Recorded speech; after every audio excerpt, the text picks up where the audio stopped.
This podcast is sponsored by nobody.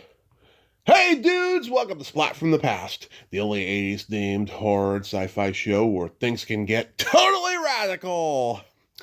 Now today, I will be talking to a woman who literally needs no introduction. She is a legend amongst legends, and I'm talking about Sandra Lee Gimpel. Sandra, oh my God. I mean, aside from the fact that she's a legendary stunt woman, she's had a multifaceted career.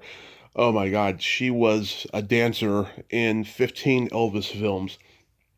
She was in the two Star Trek pilots, the one with Jeffrey Hunter, and then, of course, the very first episode that aired with Shatner as Captain Kirk. She doubled for Bill Mummy on Lost in Space. She was, Grandma Clock, and she doubled for Witchy Poo on HR Puf N Stuf. And she has been doing stunts, oh my God, for 50 plus years, and she's been doing it for some of the best Hollywood films of all time. Everything from Commando to Towering Inferno, Nickelodeon, um, The Goonies, Moving Violations, and a lot of horror classics too. Oh my God, Tourist Trap, one of my favorite horror movies of all time, Prophecy, Evil Dead 2, The Lost Boys, Elvira, Mistress of the Dark, The People Under the Stairs. Those are the movies I want to focus on today. And it's going to be a great conversation. She was at the Hollywood show back in June. My buddy Rudy, who's been on the show, he's going through stunt school right now. He got to go over and meet her and talk with her, but I was so overwhelmed with guests and other people, I forgot to go do it. I'm so disappointing. She also rode the motorcycle for Catherine Mary Stewart in Night of the Comet, and it's going to be a great talk today. I'm just looking forward to it.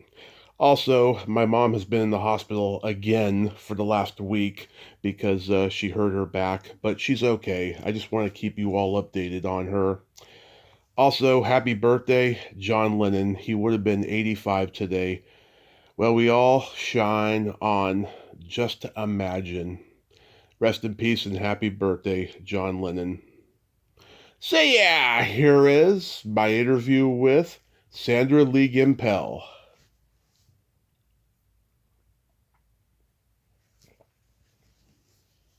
Hey, Sandy, welcome to the show. How are you today? I'm fine, thank you. How are you doing? I am fantastic. I can't tell you what a tremendous honor this is. Thank you so much for coming on today. Don't be silly, of course. So, going back in time, I know that you began as a dancer. Your first paid job was at Pacific Ocean Park. Oh my gosh, yes it was. How did you know that? I did rigorous research. And a lot of people may not remember that was a short-lived amusement park, and it was going to be a completion of Disneyland at one point until it closed. Did that job lead to you going to dance party with Wink Martindale? You know, it did, and I actually did that show for 3 years. Westinghouse put on the entrance to the show, and I had a contract with Westinghouse for 3 years to do that show. Nice, nice. Yeah, that was probably one of the first dance party shows outside of American Bandstand at that time. Is that where you met Elvis? No, it's not. I did that show, and basically when I was under contract, I was dancing, of course, and I had auditioned for a show called The Pleasure of His Company with Fred Astaire and Debbie Reynolds as a dancer, and that's how I got in the business when my contract with Westinghouse was up, and went on to do Clam Bake and Blue White with Elvis, and that's when I met him doing those two shows, and then he just wanted me on all the shows. Wow. Yeah, you did 15 movies with Elvis. Were you in Roustabout? Yep. I love that. Right in all of them. I love Roustabout. That's one of my absolute favorites. And, oh my God, were you in Viva Las Vegas? Yes, I was in Viva Las Vegas. I was in Spin Out, Girls, Girls, Girls. God, I can't remember all the names of them. It happened at the World State Fair. Yep, we did all those over at MGM. Wow. Yeah, did you become close friends with Elvis until his passing? Yeah, I got to tell you, it was really interesting because I had to work. My daughter was young, and I needed to work, and I watched, the girls coming in and out that were dating him, and I thought, don't even go there. And basically, his guys decided they liked me, and Charlie and Jerry Schilling and all the guys, and they kind of took me under the wing, and I kind of hung out with the Mafia guys. Wow. And got to go play softball with them, got to go to the house up in Bel Air and play games, got to go sit in during rehearsals, when at MGM when we were just rehearsing and not doing much of anything. So, yeah, I got to be friends rather than, a date. Did you know the Colonel pretty well? I've only met him a couple of times. I kind of try to stay away from him as much as I could. Yeah, I don't blame you. Yeah, based on his reputation. Yeah. What did you think about the Austin Butler movie? Do you think it really captured Elvis? Well, some of it was true and some of it wasn't. Right. Yeah. This man never did drugs. He never took a drink. He never did any of that stuff. And, in the movie it said, well, he started doing drugs when he was in the Army, and that's just not true. Yeah. I never saw him in 15 movies ever do anything like that or drink anything other than a Coca-Cola. Yeah, I think the performances were wonderful. The visuals were just stunning. But yeah, I know that a lot of it wasn't true, especially with the Colonel's portrayal of being nice. But I thought Tom Hanks did a fantastic job. Yeah. No, I agree with you. You auditioned to be in West Side Story? Yeah, I did. I was still under contract with Westinghouse when I auditioned, and I actually got the job as a jet and couldn't take it because Westinghouse wouldn't let me out of my contract. Oh, were you crushed not to be in it? Yeah, I was not happy about it, but I was working, and I was pretty young, and it just went, okay, I was happy with the fact that I was working and I had a contract, and I didn't realize until later years how wonderful West Side Story was, and thinking, oh, darn, I wish I really could have been in that movie. Yeah, that's okay. Yeah, to work with Natalie Wood and Rita Moreno and Russ Tamblyn and Tony Mordente and George Chakiris, that would have been fantastic. Yeah, I'll tell you a funny story with Russ Tamblyn. He actually went as my date to my high school grad prom. Really? How did that happen? Well, I had met him at the dance studio, and it was coming up to my prom, and we were talking about my prom, and I said, I got to find somebody to go with, and he said, I'd like to go with you. And so he went with me to my prom. Nice. Yeah, he was supposed to come on here when his book came out, and apparently his health isn't great, sadly, but I know. I'm a huge fan of his. He's just amazing. So you got to be in the two pilots for Star Trek, The Cage and the Man Trap. The first, of course, had Jeffrey Hunter before William Shatner replaced him. Now, obviously, they are two different actors, but working with them on set, how were they different? Oh, my gosh, they were totally different. Totally different. Jeffrey Hunter was just a really quiet guy, just professional and did his job, and plus, the fact is that, that was the original pilot. And so Gene Roddenberry was on the set the entire time and never left. And it was just a whole different, feeling on the set than when Shatner came on. it was quite different. I mean, he's funny. He was at that time, very. He had one life to him. I don't know how to explain it. It was just two totally different kinds of people, different personalities. Right. Yeah, I mean, Jeffrey Hunter had been a movie star for like a decade up to that point, and Shatner, he had worked, but he hadn't quite, become a household name yet. Exactly. And nobody thought the show was going to last. They really Hmm. didn't, especially since it had gone, that the pilot had gone and then the network didn't want it. And if it wasn't for Lucille Ball, that show never would have happened. Oh, absolutely. I talked to Lucy Ardez this summer, and it was briefly touched on. Did you happen to run into Lucille Ball around Desilu? I actually did one of the shows that she was on. I was a dancer on one of the episodes of the Lucy Desi Arnaz show. Oh, how was that experience? It was fun. It was really fun. Yeah. We had a great time. Wow. Yeah, I heard you say in previous interviews that the salt vampire costume was hot and uncomfortable. Do you know if it still exists somewhere? I don't think it does. It's probably disintegrated by now. Oh, I know they used it later and hanging in the like a closet, open closet on one of the episodes, but it never was seen again after that. wow.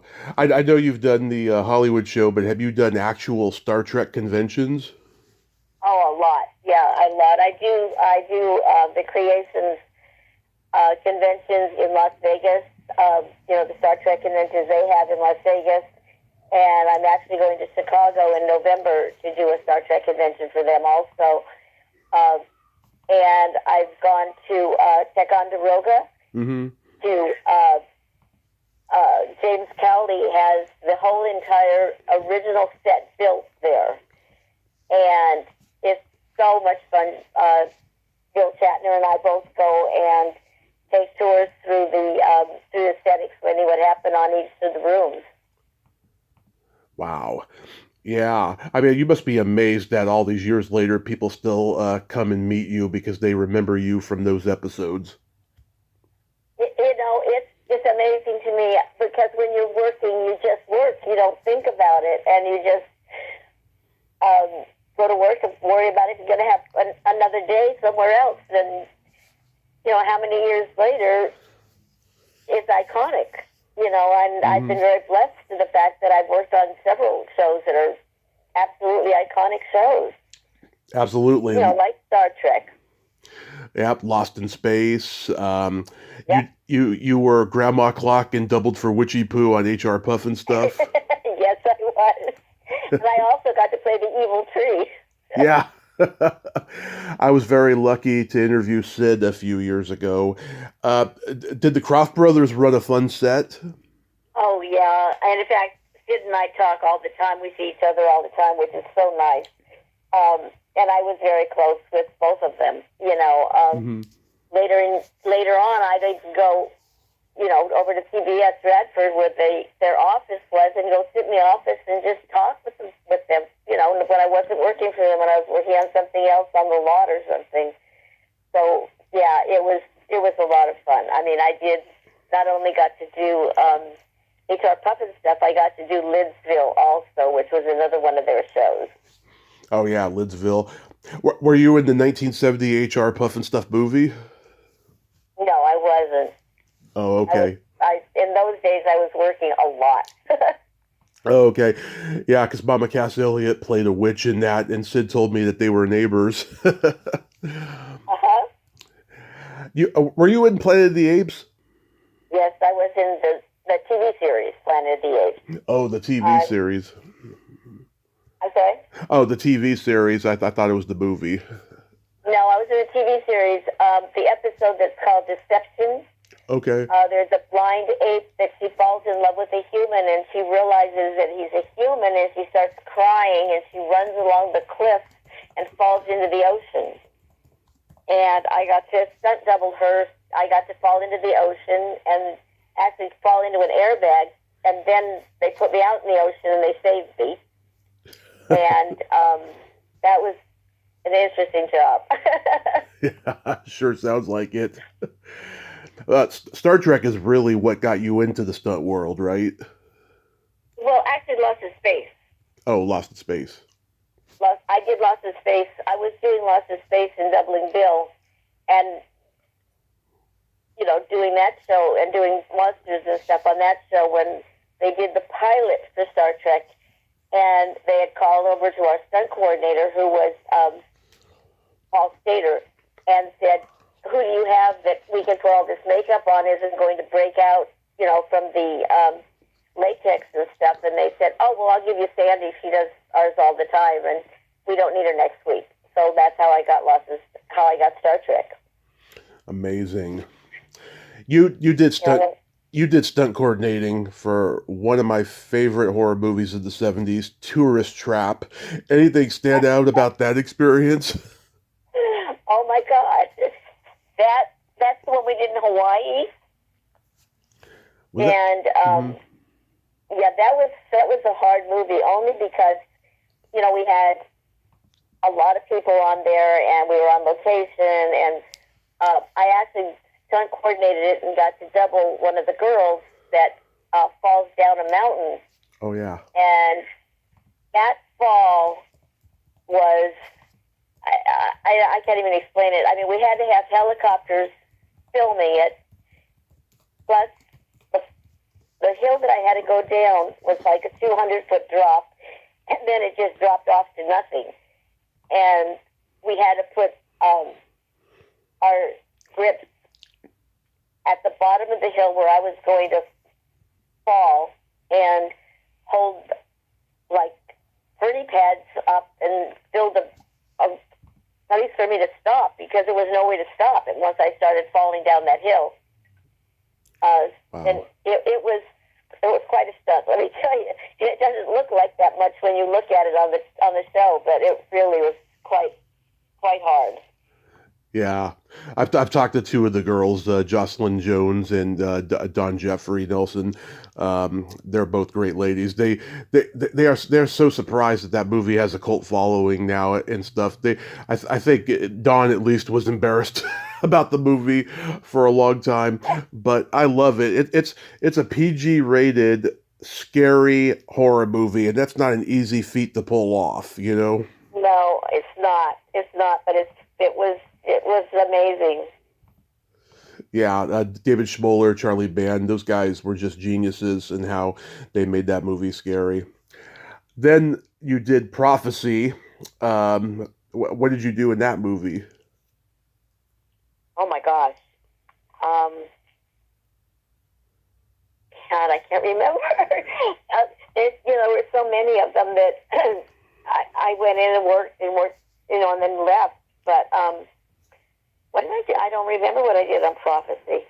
Talia Shire's in there, Victoria Racimo, who I talked to a couple times before she passed.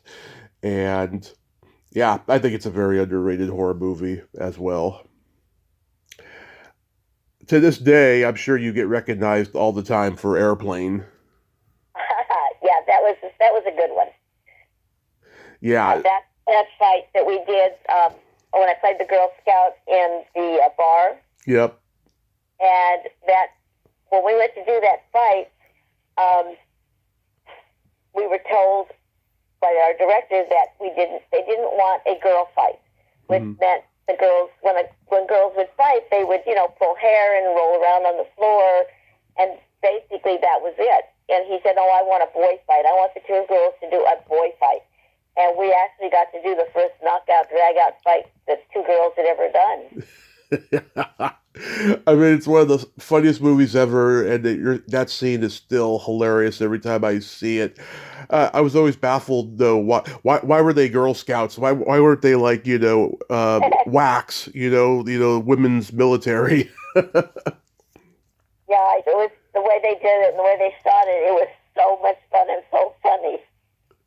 Yeah, it's hilarious. And you got the what are those pigtails that you were wearing? Oh my gosh, they had to make us look as young as they could because both of us were in our 20s, and they wanted us to look really young. So they did everything they could to make us look like little kids. Who was the other girl? God, what was her name? I'm sorry, she's not with us anymore either. Yeah, it doesn't. I don't think it says her name in the credits. No, I don't think it does either. Like I said, and she passed away several years ago.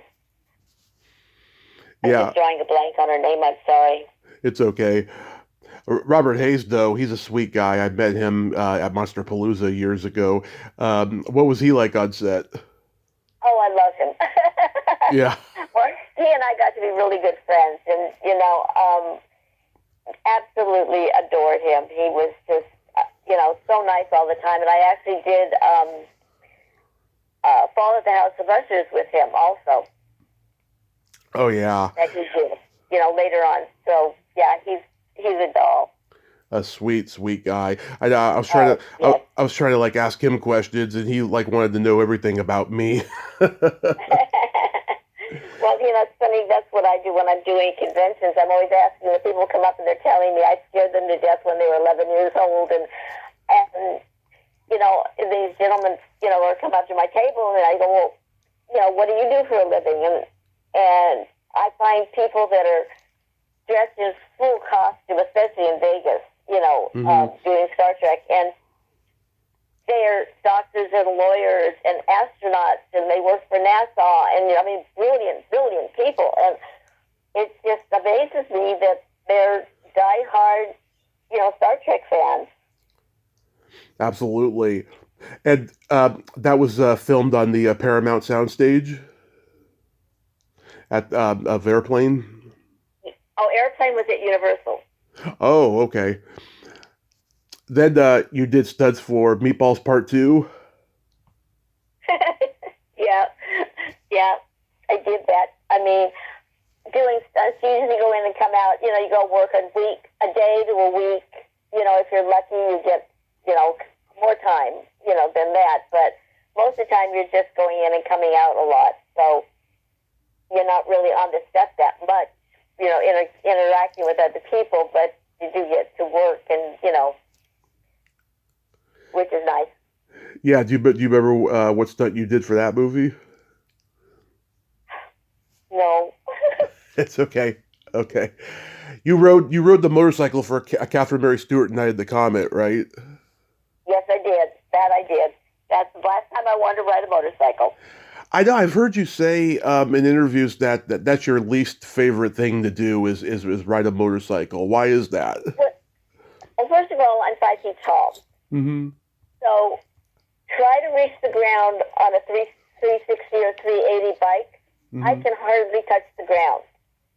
And we have girls that are amazing on a motorcycle that, they competed and everything else. So Debbie Evans is like one of the best on a bike that you could find. And I can't see any reason for me to ride a bike when somebody else can do it much better than me, number one. And on that particular show, on Night of the Comet, all I had to do was ride the bike up the hill, look in a car that was empty, because all the people are like not around, and ride off. And when I got the job, they're going, it's easy, you can do this. I said, I know I can do this, but if you give me a bike over a 260 or 280, I can't reach the ground, guys. Oh, no, we promised, we will never do that. Well, I got on the set, and guess what? They had this big bike sitting there. And I couldn't reach the ground, literally. My toes barely hit the ground when I sat on the bike. Wow. And we had to take bungee cords and tie the shock absorbers down as tight as we could to get the bike to drop maybe an inch. Yeah. And I had high heel boots on too.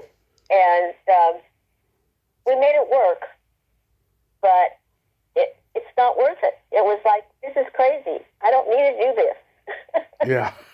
It's funny because Catherine, I mean, she's short. I've met her in person, but she's not as short as you. But yet you could still pass for her when you're riding that motorcycle, and you Oh, actually yeah. look like her and everything with the hair and stuff. Yeah, no, absolutely. And it's funny, like in a car, I've doubled, Shirley MacLaine, who's a lot taller than me. Yeah. But Yeah. in the car, you can't tell the difference. You really can't. And it's kind of on the bike, you're out in the open more, so it's a little more obvious. But it's just that couple of inches that I just can't, I can't reach the ground. Yeah. I can't get over how isolated and post-apocalyptic LA looks in that movie. And that was back before LA was so jam-packed with traffic. Oh, yeah, they were able to shut those streets downtown LA pretty easily. Yeah, it's just amazing. For a long time, I thought that movie had like naturalistic looking movie sets like Francis Ford Coppola's One from the Heart or something because they did such a good job of making it look isolated. Uh, Yeah, they did. you doubled Cary Green in The Goonies? I sure did. I sure did. That was so much fun. I can't even tell you.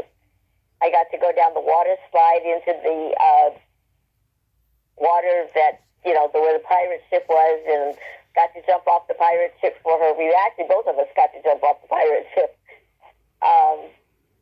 And I still talk to her. I love her. She's such a great gal. Oh my God, I'm a huge fan of hers. She does conventions, but I haven't seen her do any podcast interviews, which is odd. She's probably a private person or something like that.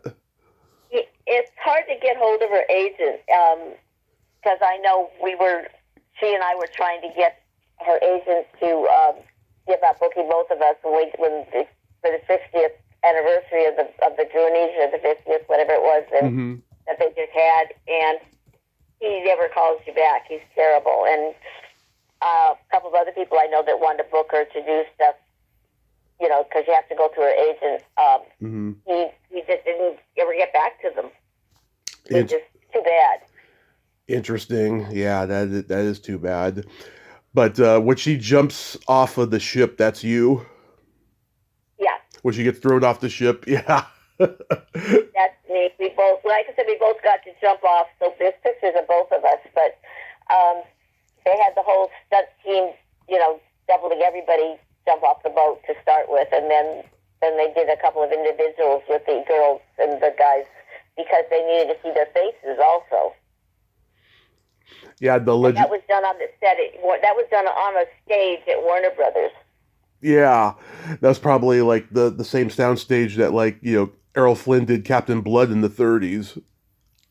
Probably it's the one that has the tank, and there's only one stage on the lot that has a tank, and that particular stage is the one.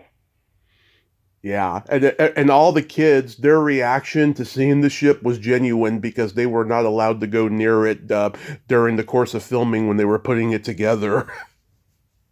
Right. Yeah. Right. Richard Donner, of course, directed the movie. Any memories of him? I love Donner. She was amazing. Some of the stuff that we did on Second Unit, actually Steven Spielberg directed. Mm-hmm. The Second Unit stuff.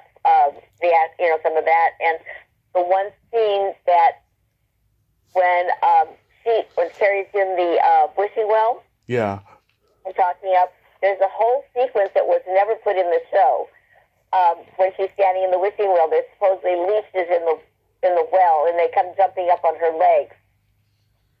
So we shot that on Second Unit with Steven Spielberg directing Second Unit, and I was doubling her, and they were shooting from my waist down, and they had brought in supposedly homegrown leeches. Wow. That were real. And I said, look, guys, just do whatever you're doing, because they were trying to put them on my legs. Yeah. And I said, I'm not watching this. I'm looking the other way. And Steven Spielberg looks at me and he goes, what's the matter? Would you rather be rolling a car? And I started laughing, and I said, anything. And they couldn't get the leeches to stay, and they ended up using rubber leeches. and then it was never put in the movie at all. Yeah, I've seen some of the scenes that were cut from the movie in the TV version. There was a part where like an octopus was like wrapped around Yeah. Martha Plimpton, Yeah. and she thought it was Corey Feldman doing it. Uh-huh. Yeah, it's a timeless classic. My parents used to call me Chunk when I was a kid because I was a little fat kid, still am. Uh, Commando, oh my God, one of my favorite action movies of all time with Arnold. Oh. What did you do on that one? I doubled Alyssa Milano when they, kidnap her and put her, and she's in the house under the bed and all of that stuff. Yeah, that's a classic. I stunt doubled her in that. Yeah. There are actually pictures of him holding both of us up. Really? Yeah, he's got me in one arm and her in the other. Oh, that's one of those on-set stills. Oh, I'll go check that. I'll go check that out. That's probably hilarious. Yeah. I talked to Ray Don Chong earlier this year, and she had fun doing the Uzi scene. That was that was her idea too. It wasn't even scripted. The Evil Dead 2. Oh yeah. Well, what happened with that one is the lead girl on that show is like 5'7", Mm-hmm. and they brought me in to double her, and I'm 5 feet tall. Mm-hmm. We're on location in Waynesboro, South Carolina, and my stunt coordinator says to me, whenever you're on the set, there's a chair over there. You go sit in the chair and don't stand up, because our director's going to have a heart attack when he sees you. I said, okay, fine. And the reason they hired me, he wanted me, is because I do all the scenes where the trees attack her and drag her through the forest. Mm-hmm.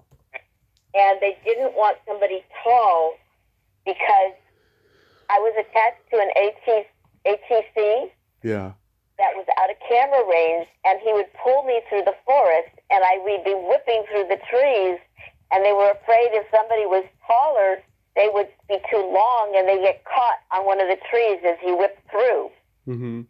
And being a dancer, I knew how to control my body, and so I knew how to curl to get when I get to a tree to not hit it. And so that was how I got hired. And then, there's scenes in there that were just, I felt so sorry for the special effects guys. They would be cleaning like the route out that we would be the ATC would be pulling me through, Mm-hmm. and they'd end up with poison oak and all kinds of stuff. And then there's one scene where she literally goes down a rabbit hole and then pops out. Yeah. And they dug this hole, and they gave me a flashlight and a radio. And they said, okay, you got to just shimmy in backwards, and then we'll tie your legs to the ACT, and then we're going to close all the holes up. Mm-hmm. So that the dirt pops as you pop out. And I go, okay. And then right before I go in, go in, it's nighttime, we're going to shoot, and they go, oh, by the way, make sure your flashlight, look around real quick, because we don't want to make sure there's no snakes in the hole. God sakes, guys. It ended up working perfect. There was nothing in there, but it was interesting. Yeah. It can be kind of dangerous when you fool with Mother Nature. Oh, yeah. Reform School Girls. Oh, yeah. You like all the horror movies, huh? I do. I'm a huge horror guy. Of course, it's Halloween time. Oh, that's true. That's true. I didn't think of that. Yep. Yeah, did you double Sybil Danning in that, or Wendy O. Williams? Reform School Girls, I was the stunt coordinator on that show. Okay. So I put all the stunts together and, made sure that I hired the right people and choreographed the stunts. Yeah, I've talked to several of the actresses in that movie and stuff. Wasn't an easy shoot, they told me. It was a true, women in prison exploitation movie experience, if ever there was one. Yeah. Well, it was interesting because there was a lot of the girls, that they had working, didn't have a lot of clothes on. Mm-hmm. And my stunt girls wanted to make sure that you look at some of the pictures, they had sweats on or just the sweatshirt tops and stuff like that. It's funny. But one girl did do one of the scenes, one of the stunt girls did one of the scenes in the jacuzzi where she was naked, nude. Yeah. How about My Demon Lover? My gosh. You remember movies I can't even remember. I remember I did them. I don't remember what I did in them. Okay, how about The Lost Boys? Lost Boys. Okay, that one I got to ride on the back of the motorcycle. Mm-hmm. And we actually, that was hard because I had to ride side saddle on the bike because of the clothes and stuff we were wearing. Yeah. And at one point, the stuntman was driving the bike and I was sitting on the back of the bike. And at one point during one of the shoots, we actually dropped the bike. You never saw me get off a bike so fast in your life as it was going down. But yeah, that was interesting. That show. But that was fun. That was I'm pretty good at riding the back of a motorcycle because I don't weigh a lot, and yeah, I know how to stay with the person driving the bike, and they forget that I'm even there, which is kind of good. Did you go up to Santa Cruz to film that? Some of it was there, and some of it was in the back lot of Warner Brothers outside, like on Forest Lawn Drive and over there, where there wasn't a lot of stuff over at that time. But yeah, and then we went up there and shot a lot of stuff at Santa Cruz too. Nice. I'm born and raised in San Mateo, and so I used to go out to Santa Cruz every summer to see the free concerts there, and I love it over there. Cool. Elvira, Mistress of the Dark. Oh, that was so much fun. Some of these I do remember. Yeah. That one, I don't remember one of the kids. I forgot who it is. I guess it's the kids. They're running across the top of the prison. They're trying to get somebody out of the prison. Yeah, they're trying to get Elvira out. Yeah. Yeah, and they fall through the roof. Yeah. And that's what I got to do. I got to fall through the roof with two other people, I believe it was. I think it was three of us that fell through the roof total. And the floor is cement. So basically, I wouldn't tell secrets. Yeah. But what we did, because they couldn't put pads out on the floor, it had to look like we actually hit the floor, Mm-hmm. right? Right. So we took styrofoam cups and put them all over the floor, and then took plywood that was painted gray to look like the floor and put it over the styrofoam cup, so that when we hit the plywood, the styrofoam cup collapsed and took the jar off of hitting the ground. Wow. Yeah, I remember, when they fall into that prison and the jailer's like, oh, now I don't have to lock you up. Right. That was there. That was me. That was a great scene. Waxwork. Oh, yeah, I got to be in a coffin. Yeah, were you seen in the coffin, or were you just, the stunt person inside? I was this stunt person inside, where I guess my hand opens up the lid a little bit and my hand comes out. Uh-huh. That was so long ago. Oh my gosh. Frankenstein General Hospital.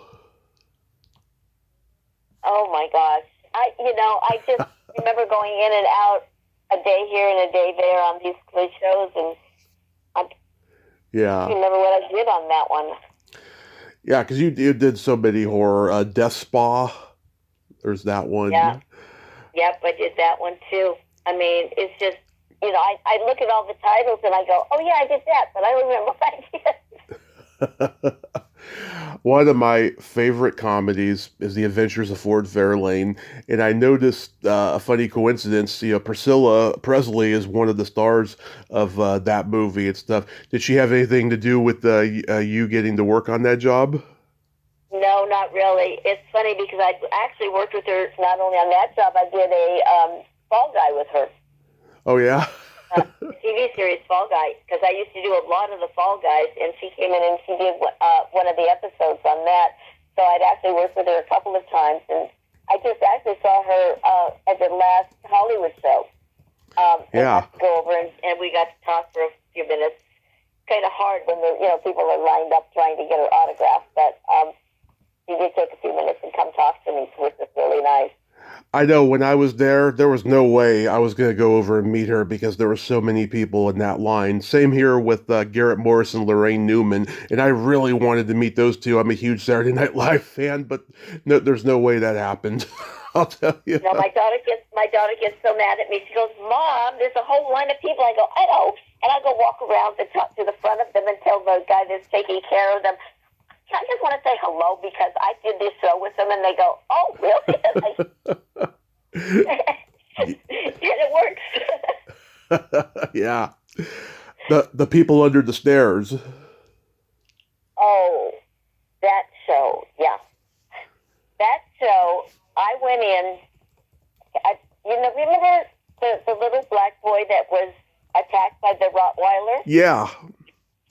That was me.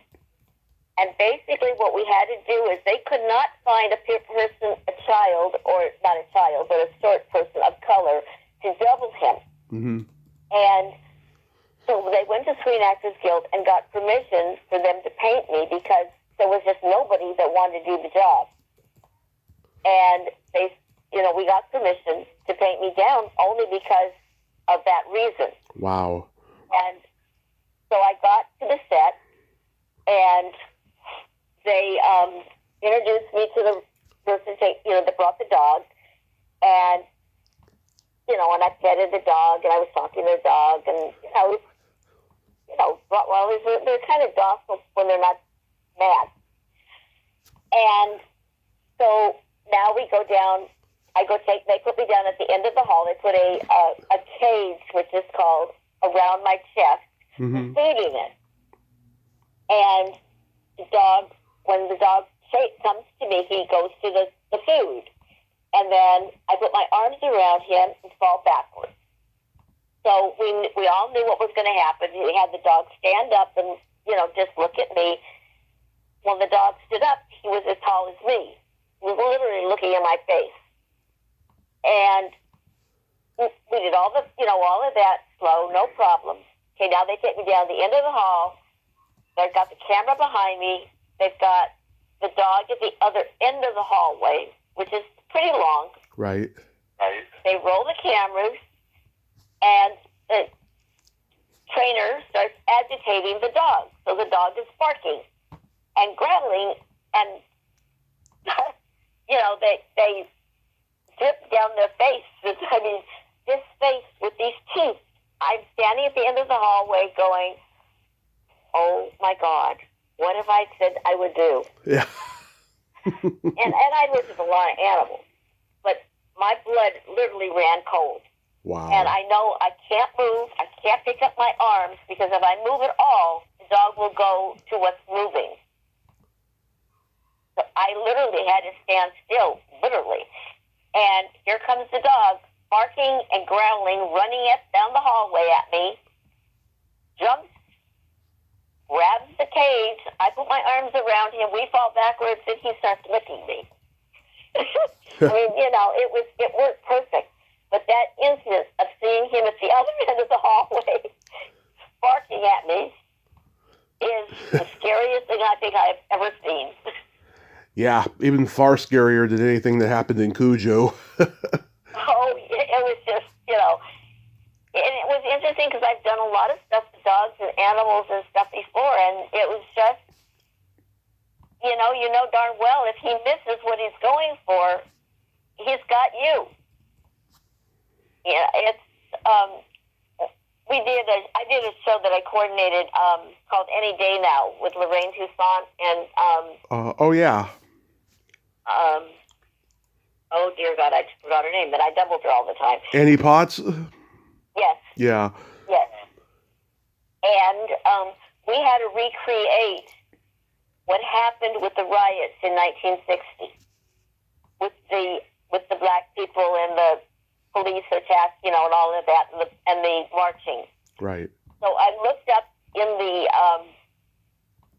books about what had happened and saw the pictures, and we literally recreated exactly what happened, which was pretty awful. Right. But basically, there's people marching with signs and a band playing, and then the fire department come in and they start water hosing the people, and trying to break this thing up.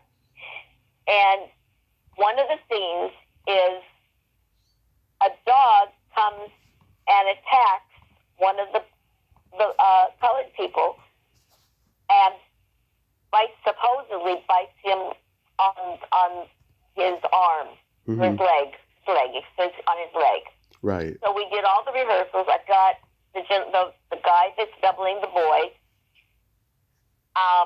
And what I did was I had him put a wetsuit on, a full wetsuit on underneath his clothes, right. plus his pads, and especially where he was going to get bit. Now he had a long sleeve wetsuit on, everything's on. Crazy. I'm coordinating the show, and I'm saying, guys, I want him covered up as much as I can. I know where he's supposed to go. We did the rehearsals. They were perfect. The only problem was when we shot it, the band was playing, and all this noise was happening, which was not happening during rehearsal. Well, the noise, when they let the dog loose to go, we had hold of him, but the dog had enough room to do whatever he wanted to do. And the dog, instead of going to the guy's leg, he went to his arm.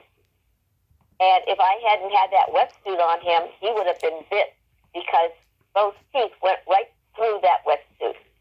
Wow. So, when you're working with animals, you got to be very, very careful. Oh, absolutely. And the trainer's got to be on set at all times. Well, he was. The problem is that things happen. My girlfriend and I were both doing Christmas Vacation, and there's a scene where they're in the house and she rings the doorbell for something, and they open the door and the dog's supposed to come out and go to a toy that she's got in her hand that she jiggles. Yeah. And the dog didn't go to the toy. The dog went to her arms. So she lifted her arms instead of just jiggling the toy. And he went to the arm and bit her. So mm-hmm. Accidents happen. Not as easy as we make it look. Right. Silent Night, Deadly Night 5.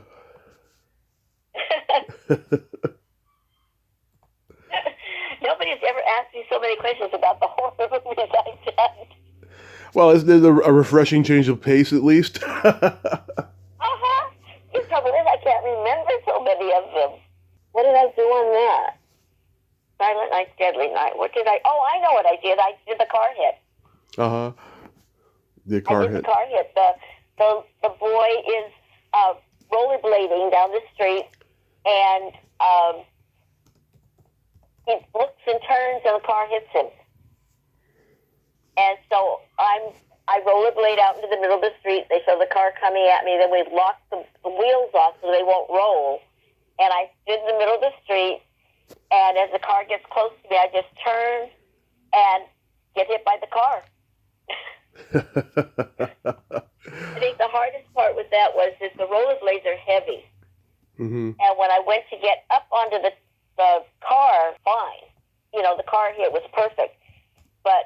And you're also wearing pads. You're wearing shin guards and all kinds of stuff. And my right leg goes up onto the car first, and then the left leg is kind of hanging, and then it comes up. And that instant that it was hanging, the rollerblades hit between the pads that were on my shins. And boy, did that turn into a black and blue mark. Yeah. The stunt went well. One more horror thing I wanted to bring up: Ab's Family Reunion. Uh-huh. Yeah. Do you remember what you did for that? No, that was a basic, with family reunion. I mean, I did 2 or 3 movies where we just, I can't remember when I did a family reunion. Okay. Sorry. How about the legendary fire episode of Seinfeld? Oh, I did, I coordinated Steinfeld. Mm-hmm. So I did quite a few shows, but that particular, that episode called The Birthday Party, Mm-hmm. when he runs out of the kitchen yelling, fire, fire, fire. I played this little old lady with a walker. Yeah. And he hits me, and I go flying over the walker. And normally on Seinfeld, what you do with the stunts, you pre-record them. Right. During the day, and then Friday night when you do the show for the audience, they show the stunts on the TV sets that are up, all over the place. This particular stunt, we did it, and the producers came to me and said, "Would you mind doing it again on Friday night? We would love this to be done for real for the audience." So I got to actually do that one twice. I got to do it for the recording, but then we went back and for the audience, for the live audience, we actually did it again when they recorded the rest of the show. Yeah, and that's the old lady you're dressed as on the cover of your book. Yes, that's the old lady. That is so awesome. Uh-huh. I never know how anybody got any work done on Seinfeld because that show was just so hilarious. Oh, it was so much fun. We had such a great time all the time. We were just, laughing half the time. Yeah. Yeah. It's funny. I did Courtship of Betty's Father with Bill Bixby. Mm-hmm. And that was another show that we just had so much fun. It was like a family. And I mean, we play tricks on each other during the show, and like they go to film something, and somebody would play, they'd go to open a door, and the doorknob would come off in their hands because they had a screw it. Yeah. And Bixby couldn't see without his glasses, and so he'd take his glasses off, to shoot the shot after we're doing all the rehearsals and knowing where all the props were. Yeah. And when he'd take his glasses off, they'd come in and they move the props around, and they wouldn't be where they were supposed to be for him to pick them up. It was terrible. It was terrible. They would take Brandon Cruz's bicycle and hide it up in the rafters, and we'd break for lunch, and he couldn't find his bike. Yeah. Yeah, Jerry Lewis used to pull pranks on people on his movie sets. He would cut someone's tie off, and then he felt bad, so he would replace it, give them 6 far more expensive new ties. Yeah, I mean, you can't get away with stuff today like we got away with in those days. I know, it was anything went in those days. Oh yeah. If someone tried to cut someone's tie off now, it would be on the internet later. Oh, God, you're not kidding. That's for sure. And somebody being sued for something. Exactly. So your book, Stunt Lady, has been out for a few years. Has it been well received? Oh, my gosh, yeah. It's actually it's been 2 years. A year and a half to 2 years, yeah. How many years did it take to write? One thing with me is it took me about 4 years to decide to write it. I would start to write it, and then I'd go, and a bunch of other stuff, and I just didn't do it, And then my daughter finally said to me, "Mom, you've got to do this. This is ridiculous." So I literally sat down, and it took me 4 months to write it. But when I really start something, I have to finish it. And I would sit down at 7 o'clock in the morning and write until like 7 or 8 o'clock at night. Mm-hmm. And literally, get up to go to the bathroom or grab some water or a bite to eat, and that's it. And, I'm just funny that way. Yeah. I started writing my memoir like 4 years ago, and I took a long break and still am from it because I was putting stuff down that I had never even told my closest friends that was just making me tearful and crying and emotional, and so I had to take a long break from that. Did you put anything down like that like really made you emotional? I did, some of the stuff I started writing originally about my personal life, and I literally took it out. Mm-hmm. Literally took it out because I didn't want, I don't know, I just started thinking, I really don't need this in there. Yeah. And it was more about my work, and being very careful not to, how do I say this, not to offend anybody or talk about somebody, that's still working and get in trouble. Yeah. So I was very careful the way I wrote it, so that if you knew the show or you knew what was going on, you could figure out who it was very easily. But I didn't mention names, so nobody could say anything to me about it. Yeah. You know what I'm saying. Mm-hmm. But, and it was funny because I would write and then I'd be going, oh, wait a minute, I did such and such a show before I did that one, so then I'd have to go back and insert the other show because it was before the one I was, had gotten to, because I'd written a list, I thought, of what I wanted to talk about. And then you start remembering things after you start writing, and there's a lot of stuff in there that I didn't write because I forgot. And somebody will ask me about it, and I'll go, "Oh my God, I didn't put that in the book." I just write everything down of what I'm gonna talk about in the book, and I find that serves me best. And sometimes if you forget to put something in there, maybe it's best that way. Well, that's true too. Yeah, I mean, like I said, the most of the stuff that I forgot was. I'd forget a show, or totally forget a show that I had done beforehand that had, and like I said, there's shows there that I just forgot about. I just forgot to put them in because I forgot I'd done them. Yeah. But, what are you going to do? Yeah. Are you still active in the stunt world? Yeah, I just worked, day before yesterday on, Hacks. Nice. New TV series, Hacks. Yeah, so I just worked on that day before yesterday, and I'm working on, what am I working on next week? I'm working on,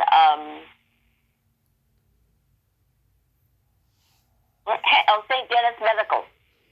Right. I'm working on that next week. So yes, I'm still working. Most people I talk to that are still active in the stunt world tell me they want to do it until the day they die. Like they want to die on set. Is that your plan? I don't want to die on set, but yes, I want to keep working. For sure. I just want to keep working. I enjoy it, and I'm, thank God, in good shape. I'm, 86 years old, and I'm still hitting the ground. Yeah. Like, where did you get your toughness from? Was it one of your parents? My dad. He was a gymnast, and we used to go out to Muscle Beach. That's what it was called. And he would work out on the rings. He would do iron cross on the rings. He was amazing, my father. And so that's kind of where it all came from. And I don't know. I used to drive my mother crazy. She actually started us dancing, my sister and I both, to keep us out of trouble. That didn't work. So she thought it would until I started doing stunt work, and then she was like, would hold her heart, and I think I gave her all her gray hairs. Yeah. After a while, though, like when she saw how successful you were at it, then she kind of relaxed? Not really. She was very funny, my mom. She would, basically what she would do is she would hold her heart and go, oh my God, you can't do this. And then the next thing I knew, a couple of days later, the whole family knew about it. Oh. So she was calling people, bragging, you know. But Yeah. to me, she wouldn't do that. She wouldn't brag to me. She was like, you know. Nobody could keep a secret. Yeah. That's okay. Yeah. Did your daughter get into the stunt world? She's only done a little bit. She actually rides horses and jumps horses, but she sells real estate and works in the business a little bit. You know, if I'm coordinating a show or something, I always have her working for me, but not really. She's not, big in the stunts. She's I can't jump horses like she does, so, I keep telling her, what difference does it make? But, that's, Yeah. I'm curious, Sandy, is your belly button an innie or an outie? I beg your pardon? Yeah, because I read an article 20 years ago. People who have deep innie belly buttons tend to live a long, long time and have durability, and they're much more generous and compassionate, and you definitely have all those qualities. I have never even heard that. Yeah. Oh my gosh. Yeah. That's why I wanted to ask that. So you're saying if you have a belly button that goes in, you're better off? Yeah, a deep one. Yeah, I do. As a matter of fact, that's what's so funny. I never thought of that. Yeah. So you can thank your belly button for living this long. Well, you can't get rid of me this easily. I'm going to be here for another 20 years or so. I hope so. And Sandy, this has been such a tremendous honor. Thank you so much for coming on today. Oh, thank you for having me. I'm sorry I couldn't answer all your questions. Oh, that's perfectly fine. You gave me a lot of great stuff. And I promise you, next time that you're at a signing, I'll come over and say hi. It's just this past June, I was so overwhelmed with all my guests that were there and other people I met and stuff. But my buddy Rudy, who's in stunt school, he had a great experience meeting you. And I sent you that picture of the two of you. Yeah, I saw that. Yeah. Yeah. And That's so sweet. and he says hi. And you have yourself a great holiday season. Be safe out there and keep on rocking those stunts. Oh, thank you so much, and I look forward to meeting you in person. Absolutely. Thanks, honey. Okay, bye-bye. Bye now. Well, there you have it. Sandra Lee Gimpel, ain't she a sweetheart? Oh my God. What a ball of energy, what a character, and what an amazing person to keep on doing stunts at 86 years old. Oh my God, don't mess with that woman. She is awesome, and I admire her greatly. Go check out her book, Falling for the Stars, and I will certainly pick up a copy as well. Well, until next time, this is Tommy Throwback Kovac saying, there's no shame in living in the past because the present sucks. Later, dudes.